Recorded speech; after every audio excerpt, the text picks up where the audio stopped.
Welcome to Mysteries to Die For, and this toe tag. I am TG Wolff, and I'm here with Jack, my piano player and producer. This is normally a podcast where we combine storytelling with original music to put you at the heart of a mystery. Today is a bonus episode that we call a toe tag. It's the first chapter from a fresh release in the mystery, crime, or thriller genre.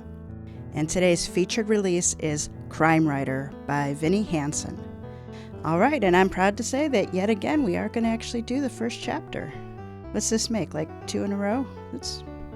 All right. Chapter 1, Day 1, Early Evening. Heat from the mobile data transmitter radiated onto Zoey Kozinski's arm.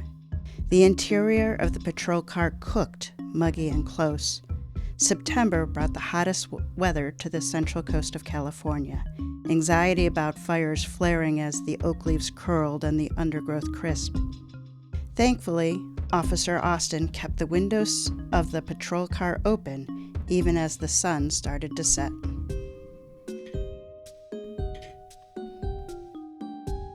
Must be boiling with your vest. Better to sweat than bleed.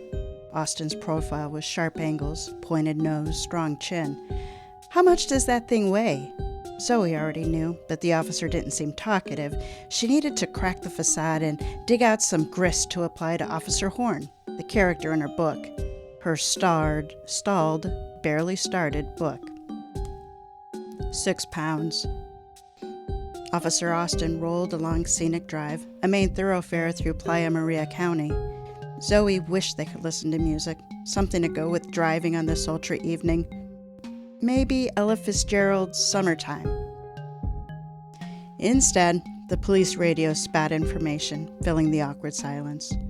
Zoey jotted down that a list of stolen cars was tucked on the left side of his dash. She'd chosen a night shift, hoping for a modicum of action, but nothing on the radio stirred Austin's interest. How do you feel about ride-alongs? She flipped her legal pad, and the printed-out opening pages of her manuscript winged to the floor. All 2 of them. A whopping 310 words. She bent down to retrieve them. It's part of our community policing. Austin kept his focus forward to increase civilian awareness of what police work entails. She didn't bother to write down the canned response. Austin must be a rookie to receive the crappy assignment of hauling along a ride-along, but he didn't look like one. Silver highlighted his short hair. Older than her fictional Officer Horn. Her protagonist, Horn, should be young, freshly free of his training wheels, a more credible character to rush toward a terrible mistake after witnessing the shooting of a fellow officer. In the margin of her legal pad, she scribbled, "A hothead, temper equals hubris, too eager to prove himself." Then she wrote, "Stan," and put a question mark after it. The name of the murdered officer in her manuscript had appeared in a magician's puff of smoke, typed by her fingers before she was conscious of a choice. Not a common name for guys of her generation, and the lost kids born between Gen X and the millennials. The name had merit, easy to pronounce, not overly used. Why had it popped in her head? She slipped her pen through the tangle of red hair and scratched her scalp. Austin shot her a glance, maybe thinking she didn't know she was using the ink end. "Writing off the top of your head?" She smiled slightly. Witty for a police officer. He quirked a brow. "Making headlines?" His tone was dry, no smile. Was he being funny or busting her balls? Zoey tapped the legal pad. Her next question wasn't on it, but Austin's age and his quips begged for it. "What did you do before becoming a law enforcement officer?" Long fingers curled around the wheel, maneuvering the vehicle through the rush hour clog of Scenic Drive. He scanned the lanes of traffic and sidewalks long enough that she thought he wasn't going to answer. "I was a teacher." "Really?" Her voice squeaked with the unveiled surprise. Heat rose up in her face. With her coloring, there was no playing off a blush. When she was a kid, her Grosse Pointe classmates had pinned her with the nickname Tomato. "High school history." In the parking lot, he'd offered a firm handshake and introduced himself formally as Officer Austin, although he added with a trace of humor, "At your service."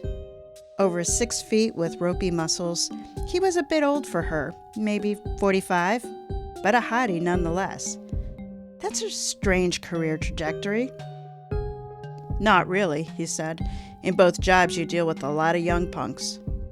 As part of the outreach program, he probably was not supposed to refer to members of the community as, quote, punks. She was making progress. In policing, I bet you have more flexibility about how you deal with punks. His lips curled, but he didn't respond. So why the career move? In teaching, the more you work, the less you're paid, he said. Police work offers time and a half for overtime. 10-hour shifts and 4-day work weeks. More money and time with the family. Kids? She asked. 3. She felt a twinge of disappointment. Her sex life had been reduced to her magic wand, and Austin wasn't wearing a wedding ring. So a bit of a fantasy had slipped under her normally guarded door. Since she didn't want a relationship, a hot cop could be the ticket. Married. Killed that idea. And 3 kids! With the world's exploding population and global climate change, that was self-indulgent. One of her least favorite character flaws. In reality.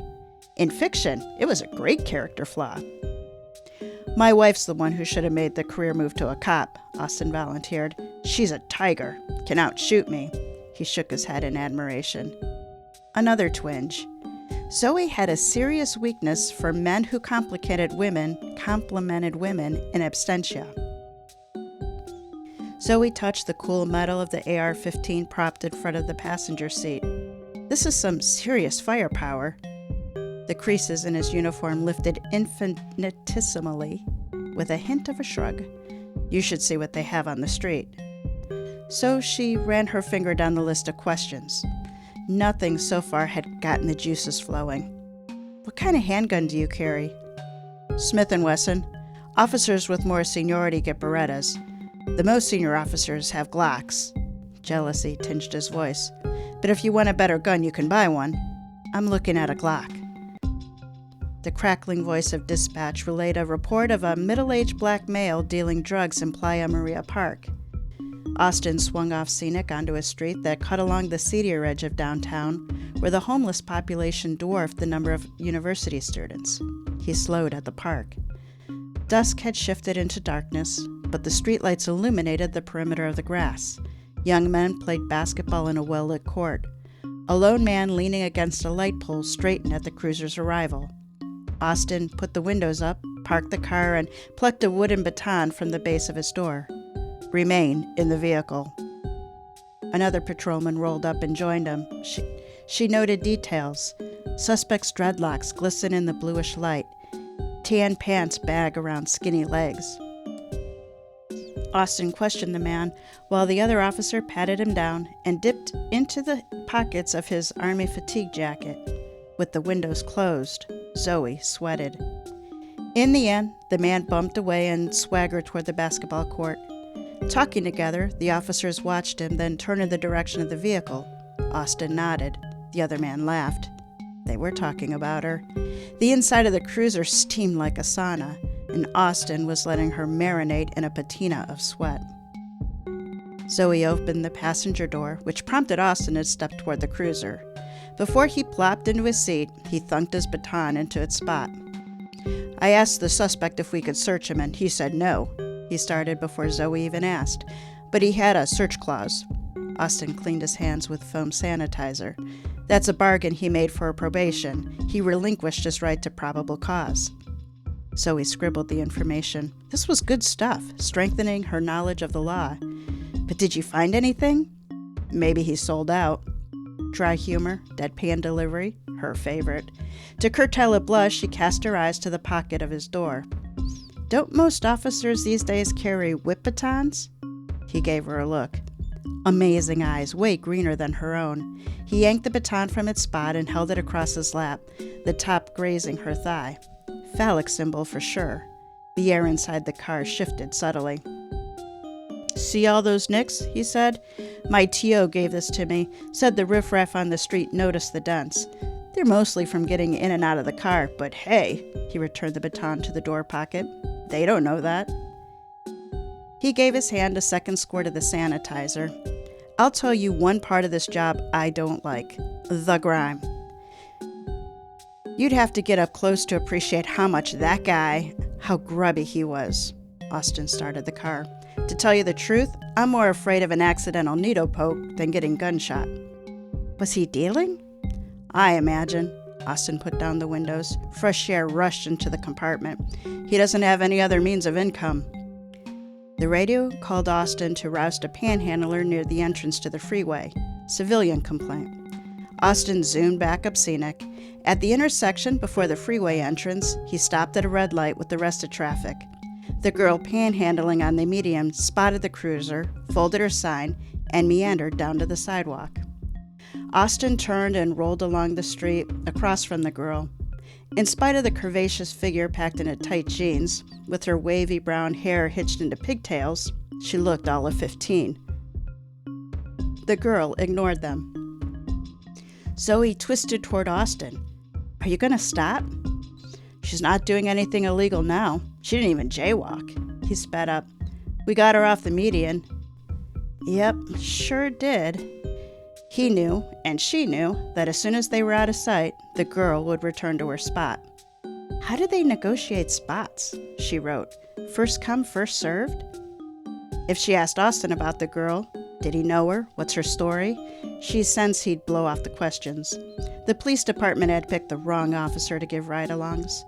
Austin lacked a gregarious, empathetic personality.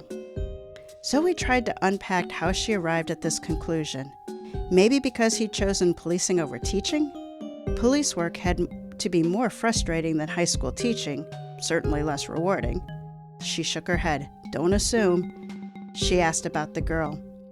Espy Gonzalez. You know her? Yeah.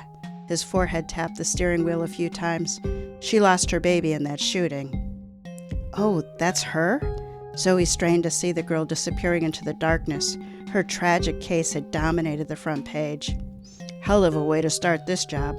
Officer Austin looped around the block back to Scenic Drive. Rush hour traffic had thinned. I was there earlier when they arrested her piece-of-shit boyfriend, too. Zoey was sure Officer Austin was not supposed to say that. She chewed on her pen and scribbled an idea. Stan dies because he harbors a secret? She doodled hashtag symbols on her paper. Maybe Austin recognized zoning out behavior from all those past students because he volunteered. As a mystery writer, you're probably looking for something more exciting. Let's see if I can find a car to pull over.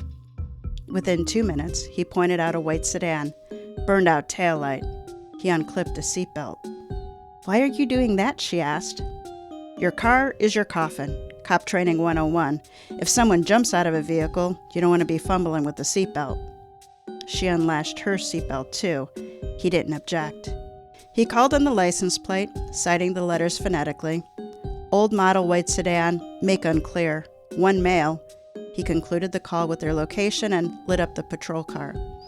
The driver continued along Scenic toward the outskirts of town. Austin tapped his air horn. The silhouetted head, wearing a hat, lifted as though checking the rearview mirror. The dispatcher reported back on the license plate. No flags. Austin used the air horn again, but the white sedan tooled along. The number of businesses thinned. Traffic dwindled. Muscles jumped in Austin's jaw. Zoey jotted. Once authority obeyed. No wonder high school kids drove him crazy. Was Austin like Camille? Camille, her mother, was a first-class control freak. He eyed her notepad and frowned. Closing the windows, he put on the siren and left it on, wailing. But this could hardly be called a chase. They were traveling 30 miles per hour. Why isn't he pulling over? Austin didn't have an answer, at least not one he could utter with her in the vehicle. Finally, he said, could be absorbed in his cell phone. That was not the reason. Zoey was an eagle at spotting drivers using a device, and, in this case, the hat would have accentuated the dip of the head. He was not using his phone, and his actions were sure to piss off a cop, especially this cop, an authoritarian personality with an audience to impress. Zoey planted her kids against the cruiser's floor and stretched her torso, staring at the car ahead, anxiety percolating up her legs. His car could be sound baffled. Austin's voice tightened as he offered a flimsy possibility, rationalizing. Even if the driver couldn't hear, he could see the cruiser's lights. The situation reminded her of the pursuit of the Bronco carrying O.J. Simpson up the 405. That day in June 1994, she'd come into the house after swapping mixtapes with her middle school friend. Her mom, in impossibly white capris, so rapidly watched the television that Zoey popped one earbud of her Walkman in the middle of Warren G's Regulate to see what was up. She heard the song now in her head as the white sedan left Playa Maria proper. Scenic Drive opened on a coastal highway along the Pacific, an empty stretch of a dark two-lane highway. The driver put his blinker on. She sighed in relief. The car crunched onto the steeply graded gravel shoulder. Austin pulled in behind it. She slouched down in her seat, taking notes on the pad propped against her thighs. Her heart hammered. A routine traffic stop, but it felt off. Austin, pissed. She drew an anger emoji, and he had not called for backup. Too macho, she wrote. She shrank in her seat as Austin approached the sedan, his hand on his weapon. She scribbled details. The car window glided open. The man stuck his head out, glancing back. At the turn of the driver's head, Austin crouched and drew. A gun muzzle appeared out the window opening. 3 pops split the silence. Austin collapsed on the asphalt.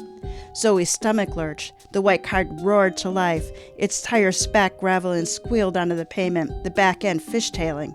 She opened the passenger door, her pulse throbbing in her head, the world awash with swirls of red and blue. Her shoes skidded on the gravel. She caught herself by grabbing the door. With the tilt of the car, the door continued to fly open, whirling her into the drainage ditch. Regaining her balance, she crept forward. The night so quiet she could hear the distant whoosh of the ocean. Or was the whoosh inside her head? Officer Austin laid splayed on the edge of the pavement. He landed so the exit wound faced up, the back of his head a bloody pulp. She swallowed bile and recoiled behind the cruiser. There was no way he was alive. Her body felt floaty, unreal, tethered only by the pain of pebbles under her knees. A red sports car passed, headed toward town. The driver slowed, and hope surged in her. Help had arrived. She started to rise on wobbly legs. The car zoomed off, leaving her.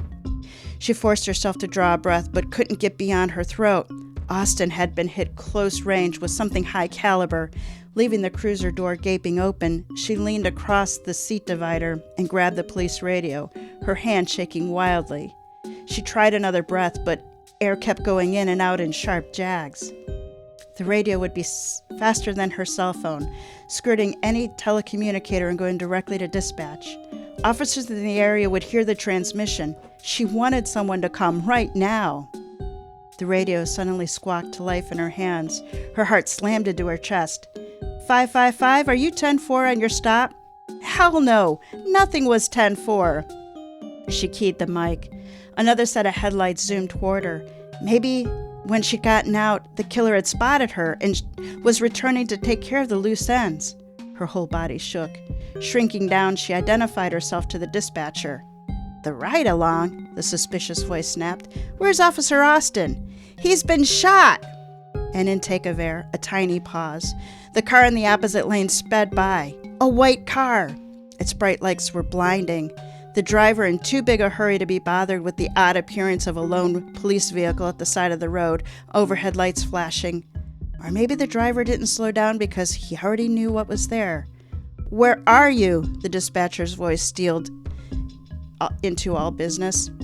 Zoey wished she had the dispatcher's nerves, hoped she can get through the report before fainting or puking. Sweat slicked her palm. Edge of town on the coast highway headed north, about a mile past where Officer Austin called in the stop.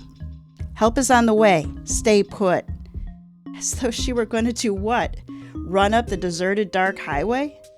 The white car that had sped by flipped a U-turn and roared back toward her, skidding to a stop behind the cruiser. The sedan's lights remained on bright. Her stomach shriveled. A man strolled toward the cruiser. Maybe she should run.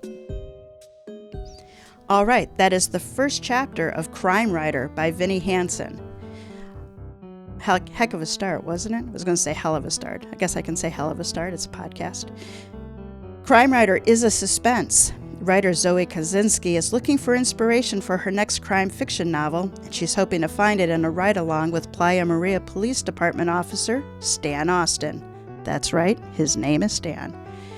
She gets more than she bargained for when Austin pulls over a sedan for a broken taillight and ends up the victim of a shooting.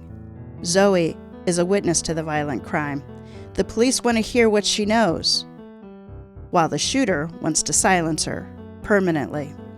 Bottom line, Crime Writer is for you if you like cat and mouse suspense in a small town setting.